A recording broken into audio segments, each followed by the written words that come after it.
Which brings us to the big question, number 3. Why are we? Who invented humans, and why? As persons, what limits and opportunities do we face? Why are we so moved by love? And what's love got to do with it? One thing's for sure, in a skeptical scientific age, fairy tales and barbaric myths will no longer do. Too many have stepped outside the box. We seek truth about ourselves and about the fabric of nature. Modern theories and beliefs must satisfy a modern mind. But is this bigger frame of modern myth big enough? Billions and billions of sparks. The beauty of a living thing is not the atoms that go into it, but the way those atoms are put together. The cosmos is also within us. We're made of star stuff. We are away from the cosmos to know itself across the sea of space, the stars. Some, like Carl Sagan, imagine a universe lit up by evolutionary mind. Others dream of going to some safe and happy place. While for others, logic dictates that the universe will simply grow cold and die. But what if some of our assumptions about cosmological redshift, about the God concept, about ourselves, are wrong? What do we tell the children? Evolution has shaped our children to be like containers for hope and trust. From their trust in us comes a willingness, a willful faith to believe what we believe. And from this faith comes a personal thing, assurance. Like the assurance we skeptical souls develop in the reliability of reason and in the sincerity of colleagues. In paper 101, faith is actually described as a technique of personality assurance. Later, in paper 103, the same author unfolds the concept of faith like this. Faith most willingly carries reason along, as far as reason can go, and then goes on with wisdom to the full philosophic limit. And then it dares to launch out upon the limitless and never-ending universe journey in the soul company of truth. Here, the concept of faith is untangled from reason and belief. The author links faith not with the mind, but with the person. It's the person who chooses to carry reason along, to go on with wisdom, to launch out with truth. Once again, personality is brought center stage to reveal the roots of human motivation, to remind us that we can dare to launch. So what does it take to launch a person? Personality is launched by love. Personality responds without effort to the light and life of love.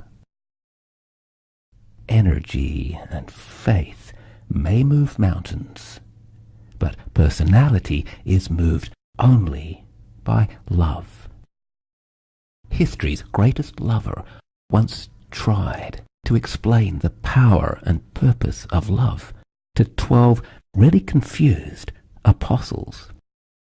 My Father in paradise does rule a universe of universes by the compelling power of his love.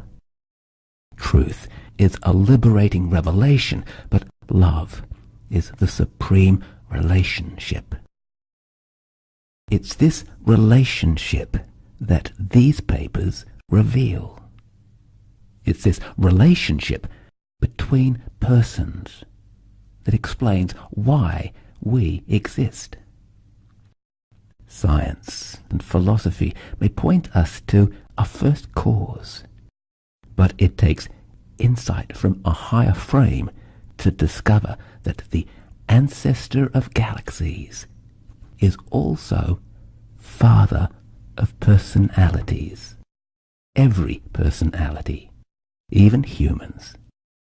But humans are special. In this frame, we humans become a place in space for planting personality. Our mind becomes like a womb, designed to be impregnated by a fragment of the original I am. This fragment, this adjuster, becomes the Father's actual love incarnate in our soul. What is man that you are mindful of him? We appear to be a technique for personalizing an adjuster. Let's pick up the story many billions of years ago from paper 32. And then, when such a universe has been so completely organized and so repletely manned, does the Creator Son enter into the Father's proposal to create mortal man in their divine image. Let us make mortal man. This ancient command, echoing from the foundations of Judaism, Christianity, Islam. At last we can make sense of what it really means. One way to see what's going on is to imagine an absolute, eternal, and infinite I am, who self-qualifies as first source and center, who sets up material and spiritual domains, creating a place for planting personality. And this is where we come in. As humans, our personality is bestowed directly by the source and center of personality. We're not only made in his image, we're made of his very stuff, the stuff that motivates and integrates all else. Personality. But wait, there's more. Remember those mysterious monitors, the adjusters?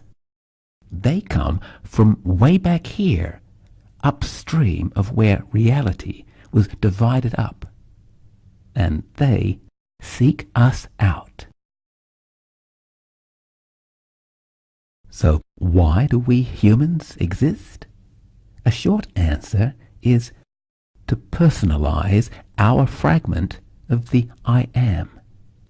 Assuming success, we emerge from this extraordinary womb of space and time, ready to engage a larger universe in a non-trivial way. Now, discovering that your dad designed and built the universe, and that you are center stage in his plans, is, in any language, good news. In fact, this is the same good news that Jesus once tried to deliver. God is your Father, and religion, my gospel, is nothing more nor less than the believing recognition of the truth, that you are his son, that you are his daughter. The believing recognition of the truth.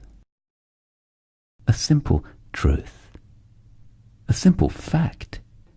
Each of us, from orphans in a refugee camp to presidents trying not to stuff up, is loved beyond measure by God, the author of reality, our personal Father in heaven.